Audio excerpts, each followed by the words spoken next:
Europe 1. Depuis le début de l'année, 64 étrangers fichés pour radicalisation ont été expulsés de France. Chiffre révélé par le Figaro et qu'Europe 1 est en mesure de confirmer. Profil jugé particulièrement menaçant. Tous inscrits au fichier de traitement des signalements pour la prévention de la radicalisation à caractère terroriste.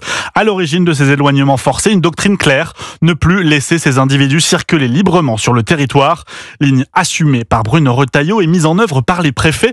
Les détails de Jacques Serret. Depuis le 1er janvier, 64 étrangers radicalisés ont été contraints de quitter la France, 9 rien qu'au mois de juillet.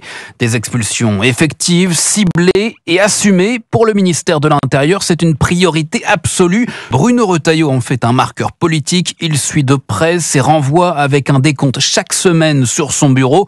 Les préfets sont personnellement responsabilisés, indique un conseiller. Et dans les Hauts-de-Seine, Alexandre Brugère applique la consigne à la lettre. L'ancien directeur de cabinet de Gérald Darmanin à Beauvau a signé au mois de juillet, en un mois, 4 expulsions de profils hautement sensibles. Parmi eux, un Tunisien, ancien combattant de Daesh, suspecté de préparer une action violente sur notre sol, ou encore un Syrien fiché pour visionnage de vidéos de l'État islamique. Une logique de fermeté dans un contexte de menaces persistantes. 9 attentats ont été déjoués en 2024, dont 3 visaient les Jeux Olympiques. L'an dernier, 142 expulsions de ce type avaient été réalisées. Jacques Serret du service politique d'Europe 1.